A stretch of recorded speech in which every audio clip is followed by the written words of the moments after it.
به نام خدا. سلام. امیدوارم که حال همتون خوب باشه. درس چهارم از فصل سوم رو میخوایم با هم شروع کنیم. در تو زاویه های داخلی. زاویه داخلی منظور چیه؟ ببینید من یه مثلا مثلث رسم میکنم.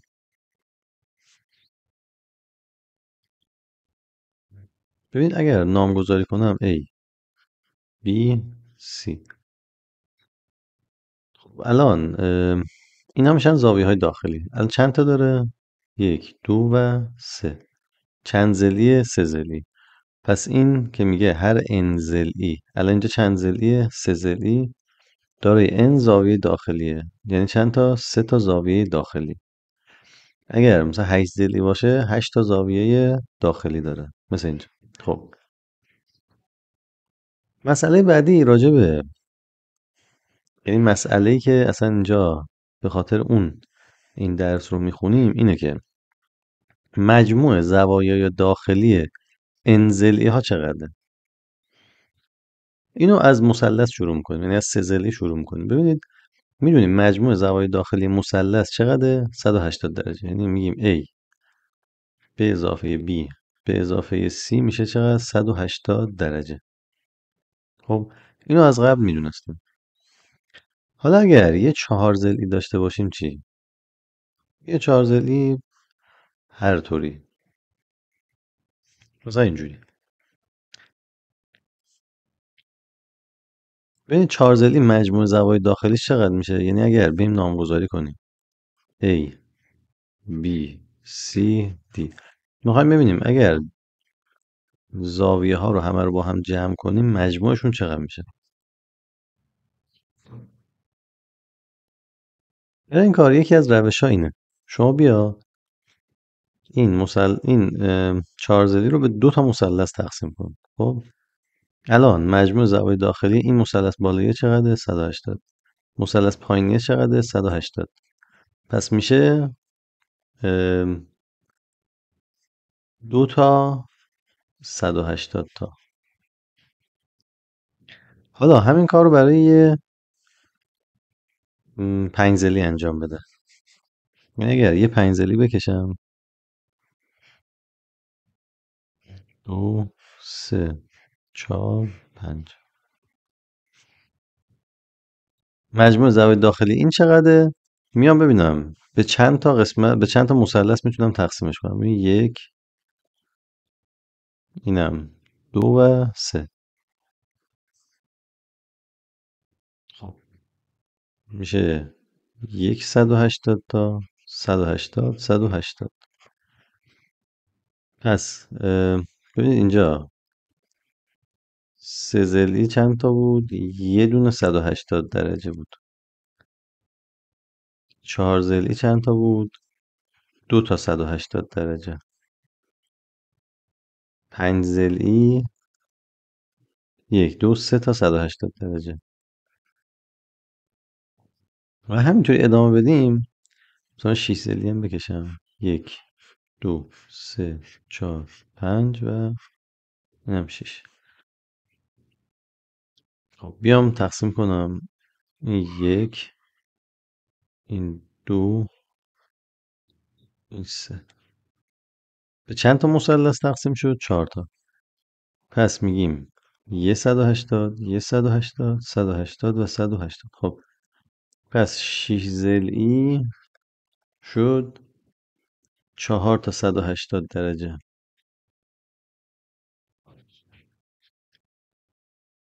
خب از اینا چه نتیجه میگیریم؟ ببینید سه ضلعی یه دونه 180 درجه، چهار ضلعی دو تا 180 درجه، پنج ضلعی سه تا، 6 ضلعی 4 تا. اینو اومدیم این به این روش میگن روش استقرا. یعنی از دیدن چند تا مورد جزئی یک قانون کلی استخراج کنیم. الان قانون کلیمون چی میگه؟ چی میشه؟ میگیم مجموع زوایای داخلی n ضلعی برابر است با n منهای دو ضرب در 180 درجه.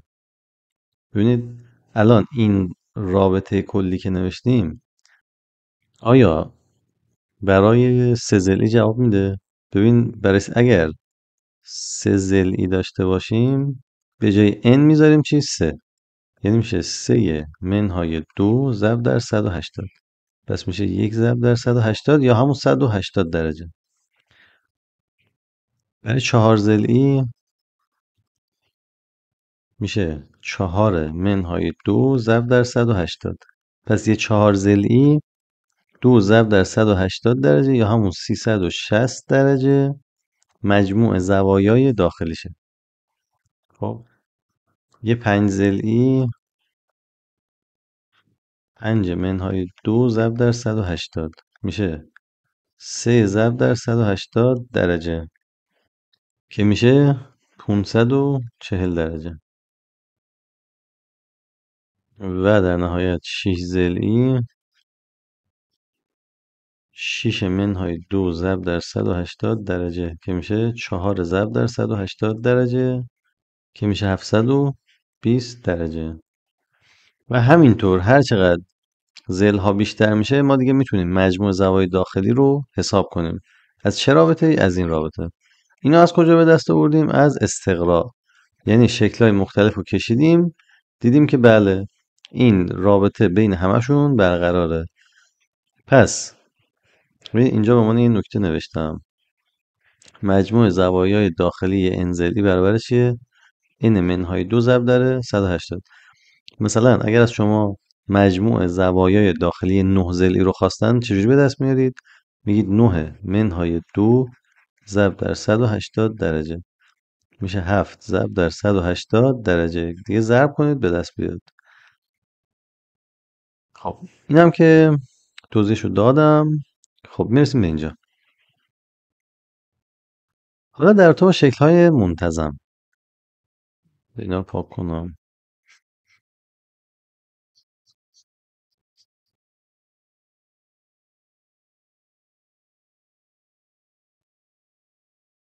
فرض کنید یه 5 ضلعی منتظم داریم.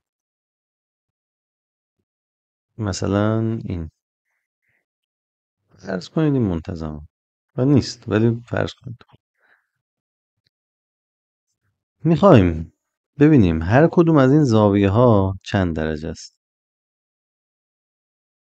خب اول باید ببینیم کل زاویه ها با هم چند درجه است. یعنی مجموع زوایای داخلی 5 ضلعی. این یه 5 ضلعی. خب مجموع زوایای داخلیش چقدره؟ 5 منهای 2 ضرب در 180 درجه. پس میشه 3 ضرب در 180 درجه که برابر چقدره؟ 540 درجه. خب پس اگر نامگذاری کنیم A B C D و E اگر این 5 تا زاویه رو با هم جمع کنیم مجموعش میشه چقدر؟ 540 درجه. حالا میخوایم ببینیم هر کدومشون چقدره. ببینید مجموع این 5 تا میشه 540 و از طرفی چون ما میدونیم این یه شکل منتظمه تمام زاویه ها با هم برابرن. پس این 540 درجه به صورت مساوی بین 5 تا تقسیم میشه. یعنی 540 رو باید تقسیم بر 5 کنیم که میشه 108 درجه. پس هر کدوم از این زاویه ها 108 درجه هست. این چقدر؟ 108. این 108 108 108. خب حالا شکلم خوب نیست ولی اگر درست یه 5 ضلعی منتظم بکشیم همشون 108 درجه در میان. یا الان شما هر شکل منتظمی رو به شما بدن باید بتونید زاویه داخلیش رو چیکار کنید؟ به دست بیارید. مثلا اگر یه دونه مثلا 9 ضلعی به شما بدن یعنی از شما بخوان یکی از زاویه های یک 9 ضلعی منتظم رو به دست بیارید. خب میگید مجموع زوایای داخلی یک 9 ضلعی چقدره؟ اینه منهای 2 در 180 یعنی 7 ضرب در 180. این چیه؟ مجموع زوایا. حالا میخوایم ببینیم هر کدوم از اون زاویه ها چند درجه است توی 9 ضلعی. میگیم 7 ضرب در 180 تقسیم بر 9. خیلی موقع مثلا این ضربه رو انجام ندیم بهتره، چون الان ببین چقدر ساده تر میتونیم. مثلا 9 به 18 قابل تقسیمه دیگه، یعنی 180 به 9 قابل تقسیمه، میشه چند؟ 20. خب 2 هفته 140 درجه. پس اگر یه 9 ضلعی منتظم بکشیم، اندازه هر کدوم از زوایای داخلیش چقدره؟ 140 درجه. و همینطور میتونید همه شکل‌های دیگر هم به دست بیارید دیگه. مثلا اینجا 5 ضلعی رو باز ما به دست آوردیم. یکی از سوالای دیگه هم که ممکنه به شما بدن به این شکله، یعنی مثلا یه 3 ضلعی، 4 ضلعی، 5 ضلعی به شما بدن. خب مثلا اینجا 3 ضلعی، دو تا از زاویه ها رو داده، یه دونه‌شو از شما بخواد. خب این یه معادله ساده براش می‌نویسید دیگه. میدونید مجموع زوایای داخلی چقدره؟ 180. پس سی به اضافه این 90 به اضافه زد باید بشه چقدر؟ 180. این دوتا چقدر میشن با هم جمع بشن؟ 120 درجه. خب اینو میندازیم اون ور تساوی، میشه زد مساوی با 180 منهای 120 میشه چقدر؟ 60 درجه. به همین سادگیه سوالای این قسمت. خب یه بحث دیگه هم هست، این بحث خیلی مهم و شیرینیه، بحث کاشیکاری. خب سوال اینه با چه اشکالی میشه کاشیکاری انجام داد؟ ببینید بچه‌ها، با شکل‌هایی میتونیم کاشیکاری کنیم که مجموع یعنی اگر اونا رو اینجوری به هم بچسبونیم 360 درجه رو تشکیل بدن. ببین الان اینجا مثلا یه کاشی این 5 ضلعی منتظمه دیگه، درسته؟ خب یه کاشی اول رو چیکار کردیم؟ چسبوندیم به دیوار. خب 5 ضلعی منتظمم به دست آورده بودیم دیگه، هر زاویه‌اش چقدر؟ 108. پس کاشی اول چسبوندیم، کاشی دوم هم چسبوندیم، کاشی سوم هم چسبوندیم. خب الان چند درجه از فضا رو پر کرد؟ ببینید یکیش 108، اون یکی هم 108، اون یکی هم 108. مجموع اینا چند درجه میشه؟ 324 درجه. ولی اگر کل فضا بخواد پر بشه یه دایره کامل میشه دیگه. خب ما به چند درجه نیاز داشتیم؟ 360 درجه. پس الان 324 درجه چقدر از 360 درجه کم داره؟ 36 درجه. پس با کاشی در واقع 5 ضلعی منتظم کاشیکاری نمیشه کرد. چرا؟ چون این یه تیکه چی میمونه؟ خالی میمونه. با چه کاشیایی میشه کاشیکاری کرد؟ با کاشیایی که مجموع زوایاشون یا 360 درجه باشه یا مضارب 360. خب پس با 5 ضلعی منتظم نمیشه، این دید که خالی میمونه، باید با سیمان بزن، اونم خیلی چیز خوبی از آب در نمیاد. اینطوری میشه. خب حالا میریم سراغ مثلا 6 ضلعی. 6 ضلعی منتظم رو نگاه بکنید. خب حالا یه دونه 6 ضلعی منتظم اگه داشته باشیم، ببینید 6 ضلعی منتظم مجموع زوایای داخلیش چقدره؟ 4 ضرب در 180 تقسیم بر 6 میکنیم، منتظمه دیگه. 6 تا ضلع، 6 تا زاویه‌اش اندازه‌شون یکیه. پس هر کدوم از زاویه ها میشه چقدر؟ 120 درجه. 120 درجه. آیا 360 درجه به 120 درجه قابل تقسیم هست؟ بله، میشه 3. پس با 3 تا کاشی 6 ضلعی منتظم میتونیم کل فضا رو پوشش بدیم. یعنی 3 تا 120 درجه میشه چقدر؟ 360 درجه و کل فضا پوشش داده میشه. خب پس با این شکل میتونیم کاشیکاری رو انجام بدیم. حالا یه مسئله دیگه هم هست. مثلا فرض کنید من یه همچین کاشی دارم. مثلا این باشه 40 درجه، این باشه مثلا 50 درجه، 40 و 50 90، اینم بشه 90 درجه. درسته دیگه، مجموع شد 180. آیا با این میتونم کاشیکاری انجام بدم؟ میگم بله. ببینید الان شما فرض کنید همینو، بذارید من با قلم بکشم. خب الان من اگر همه، یعنی این شکلامو، این کاشیامو از 90 درجه به هم بچسبونم. ببینید الان یه دونم اینطوری میشه، ببخشید این دیگه کج میشه یه ذره خط. یه دونم اینوری میچسبونم، یه دونم اینوری، هم 90 درجه. چرا الان تونستم با این کاشیکاری رو انجام بدم؟ چون 360 درجه به 90 درجه قابل تقسیم هست. میشه چند؟ 4. با 4 تا کاشی 90 درجه میتونم اینا رو به هم بچسبونم. حالا اینجا این نکته رو ببینید. الان اینجا دوباره میخوام ادامه بدم، یعنی همه فضا رو میخوام باهاش پر کنم.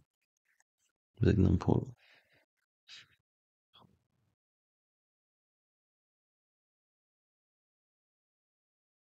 حالا اینجا 40 درجه است. خب قاعدتا وقتی اینو بچرخونیم اینم همون 40 درجه میشه دیگه. درسته؟ اینم 50 درجه. این همین کاشیه‌مون یکسانن دیگه. همین کاشیه رو در واقع اونجوری برگردونده اون سمتی، این افتاده روی اینجا، پس این هم افتاده روی اینجا، این 40 درجه است. خب حالا میخوام ببینم آیا اینجا رو هم میتونم با همین پوشش بدم. اینجا خیلی مهمه ها، دقت میخواد. خب این 2 تا 40. الان میام مثلا از سمت 50 درجه هم یه دونه میچسبونم به این میشه 50، این میشه مثلا 40، اینم میشه 90. خب خب یه دونم از اون سمت 90 درجه میچسبونم به این. نه خواستم 90 درجهش بیفته اینور.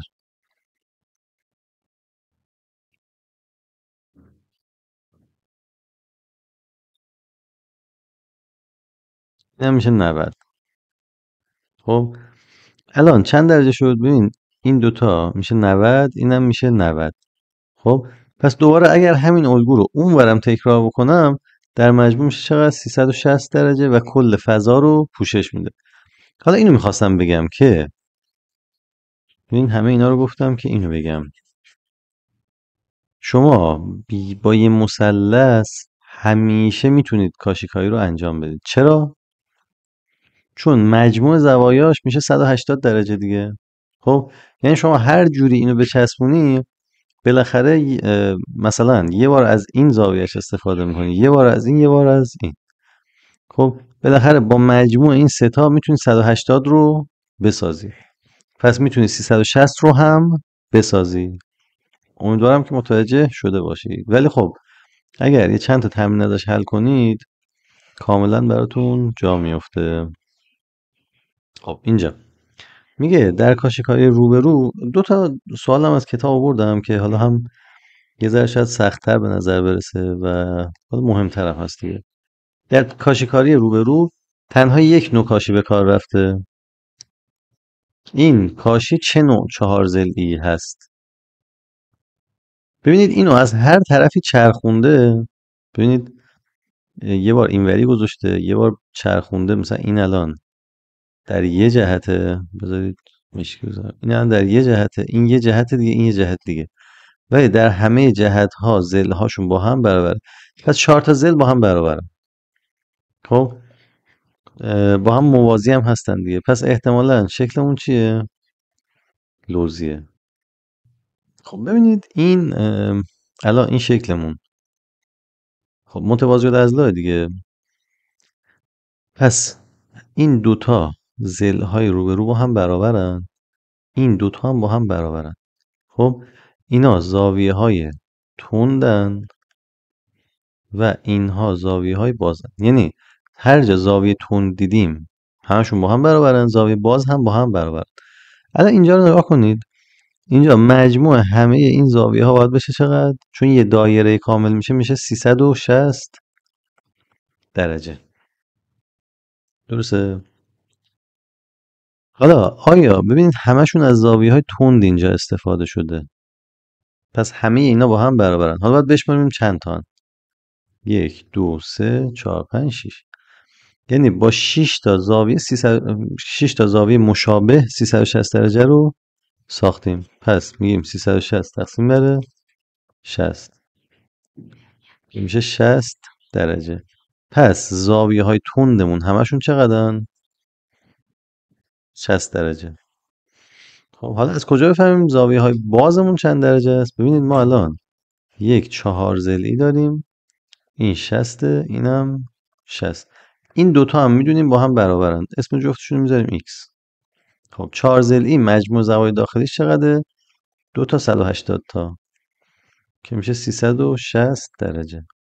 خب حالا مجموع زوایای داخلی رو می‌نویسیم 60 به اضافه 60 به اضافه x به اضافه x میشه چقدر؟ 360 درجه. خب اینا رو با هم جمع میکنیم، 2 تا 60 تا میشه 120 درجه، 2 تا هم x میشه 2x.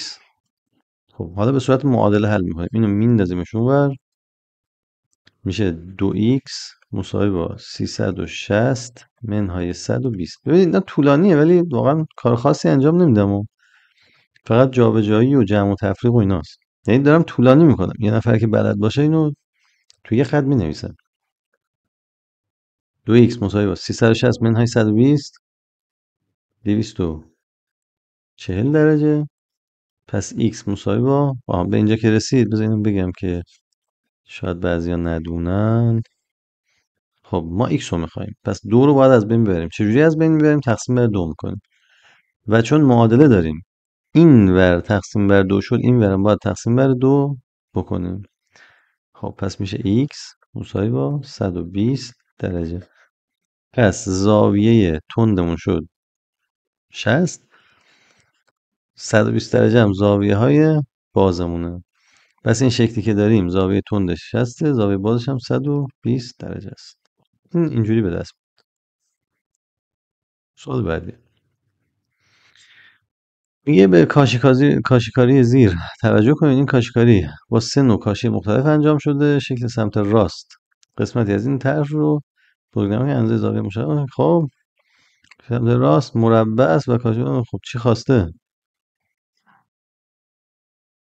خب ببینید اینجا از ما این x و y رو خواسته.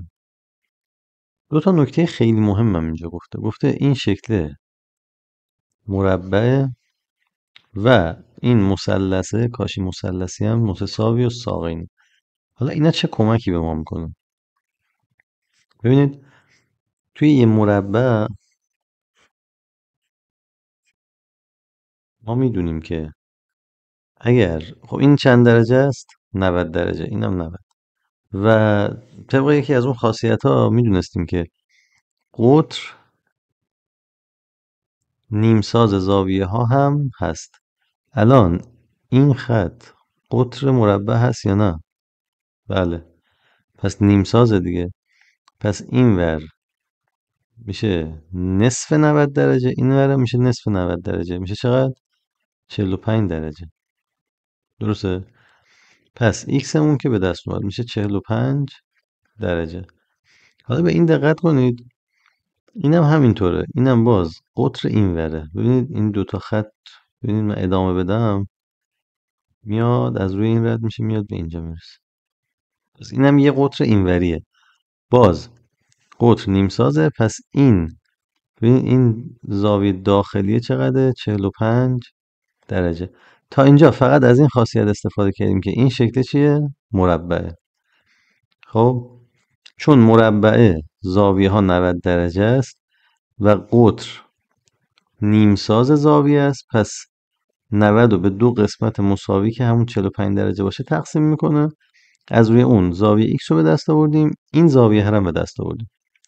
حالا گفته کاشیه این مثلث متساوی الساقینه.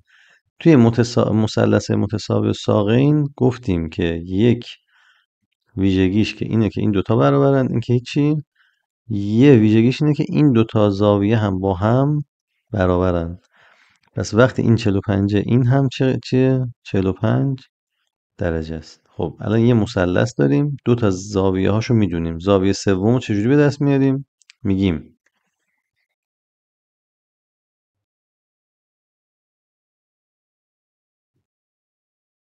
45 به اضافه 45 به اضافه وای باید بشه 180 درجه. خب 45 با 45 میشه چقدر؟ 90 درجه. 90 رو میندازیمش اونور. وای مساوی 180 درجه منهای 90 میشه چقدر؟ 90 درجه. پس وای هم 90 درجه هست. اینجا پس بیشتر از چه خاصیتی استفاده کردیم؟ در واقع از ویژگی های مربع و مثلث متساوی و ساقین. خب دیگه این درس هم نکته خاصی نداره و همینجا دیگه تمومش میکنیم. خیلی ممنون. خداحافظ.